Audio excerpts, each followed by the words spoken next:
Eric Hovde is with us. Eric, welcome to the program. Eric, how are things going in the great state of Wisconsin? It seems as if you have Chuck Schumer very nervous. Yes, we do have Chuck Schumer very nervous. Good afternoon, everyone. I hope you're all off to a great day. Yeah, look, Wisconsin's the key battleground state, as we know. Kamala Harris has been in our state more than any other state. President Trump is coming back into the state on Sunday. He was just here on Monday and a couple times the week before. Look, I loved what you were just saying, Charlie. We're fighting for the soul of our country. I think everybody who's aware knows that. What the economic damage that the left has done has been enormous. Real wages have declined over the last 3.5 years under Joe Biden and Kamala Harris. And under President Trump, they rose by 7.7%. I loved your comments about the border. It's just fact. As a business guy, results matter, and the results are very clear. President Trump had the border secure. Kamala Harris opened up the border, and we have, 15, 20 plus million illegal immigrants and all the problems that go with that. And I'm running against probably one of the most extreme liberals in Senator Baldwin. She votes for all of this stuff.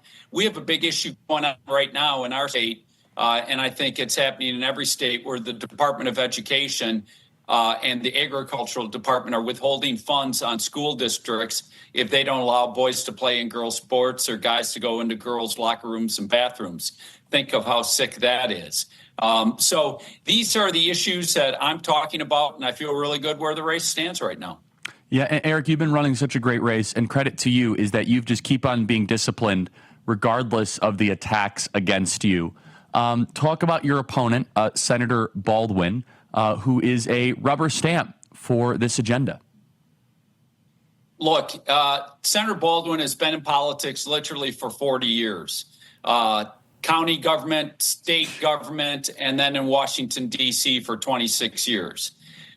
She has consistently voted one of the three most liberal senators. She voted for every one of the crazy spending packages. She voted to open the border. She actually said, we're spending too much on trying to secure the southern border.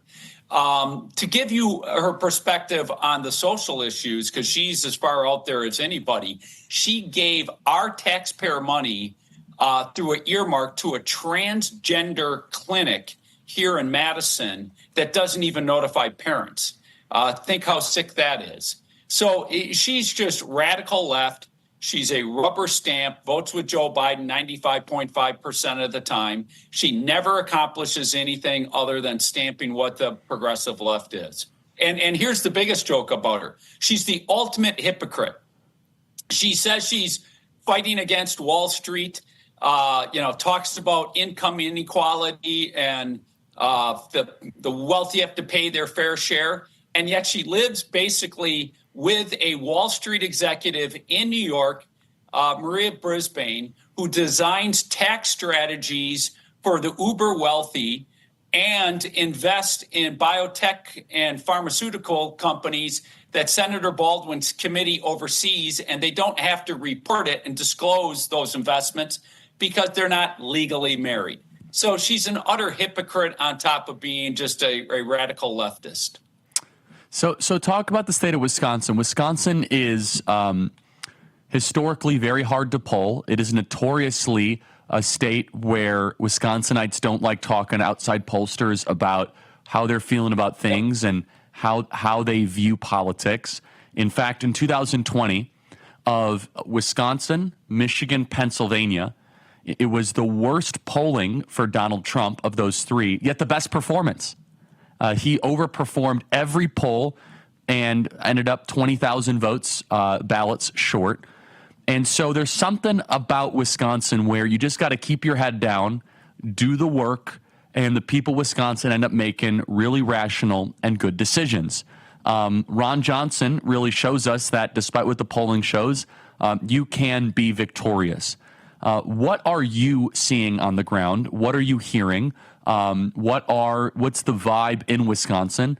Can Donald Trump win Wisconsin? What are you hearing? First of all, let's talk at the presidential level, and then I'll talk about my Senate race and the past Senate races. It's important for everybody to understand Wisconsin's a center-right state. 6 of our 8 congressional seats are Republican. Our state Senate is a supermajority Republican, and our state assembly is almost a supermajority Republican. Our governor right now is a Democrat. And then we have Ron Johnson, one of the most conservatives, and Tammy Baldwin, one of the most liberals. So you're exactly right, Charlie. Wisconsin underpolls President Trump more than any other state. And I'm going to explain the reason why. And it's called Dane County, where Madison, Wisconsin is. Think of Madison. It's a beautiful city. It's where I live. It's gorgeous. But it's the heart of the progressive beast. It's the state capital, university capital, or University of Wisconsin is based here.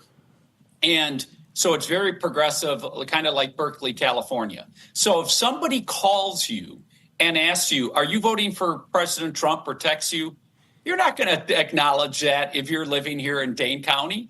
So it massively underpolls President Trump. There's another issue that also is happening with polls as the Democrats become more public sector employees and big giant company employees, and the Republicans are more private sector employees, particularly small and medium-sized business employees. It's harder to get people that are actively busy in the private sector versus government employees. And lastly, farmers are hard to poll because they get up early, they work all day, they come home, they're exhausted, and they're just not the type that are going to sit on the phone for a 40 or 50 question poll. So we always underpoll. I think President Trump is winning the state. Right now, most polls have him either down 1 to up 1. So it's basically tied. So if you use past precedent where he was supposed to lose by 6 or 7 points in 16 and 20, that tells me, he's probably up 3-4 points in this state, or even possibly more. But a lot will be decided in the next 32 days. Now, Ron Johnson, he always underpolled. Didn't look like he was going to win in 16. And not even in 22 up until the very end. And I'm in a much better position than Ron was in 16, and kind of comparable to where Ron was in 22. So I feel really good. Most of the polls show I'm down 1-2%. There's been 7 polls. The Democrats are panicking. They've spent more money attacking me on a per capita basis than any Senate candidate. So they're spending money hand over fist trying to hit me and making up all these crazy stories and lies. So I just keep charging ahead.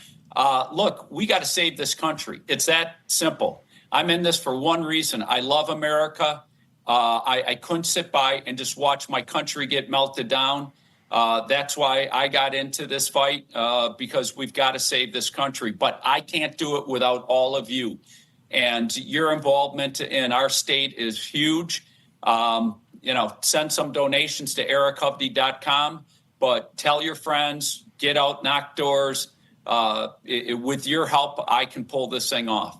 Yes, you can. It's erichovde.com. And Eric, in Dane County, we were just there doing a big event at UW-Madison. We registered over 120 voters for Donald Trump and for you right there on campus. Try to lose by less in Dane County. We have a big army in Wisconsin, as you well know, ballot chasing, doing the work county by county. That is what it's going to take. Final point here, Eric. What is the call to action for the folks of Wisconsin of what it's going to take to volunteer, get you and Donald Trump across the finish line? Absolutely. I've said it from the get-go. They've got the media on their side. They've got their, infrastructure. The Democratic Party is a machine.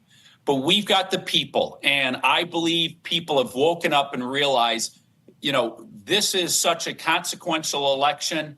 If they get another 4 years, we won't recognize our country. So everybody has to get out there, talk to their friends, talk to their neighbors, talk to their business colleagues. Ask them questions. Are you happy with our open border? Are you happy with fentanyl flooding into our streets? Are you happy with the inflation?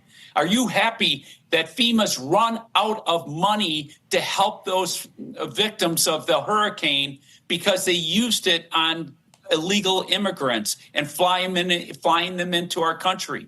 It is so fundamentally wrong. So everybody has to go do their part, go talk to everybody they can, put my yard sign and Donald Trump's yard sign in your yard.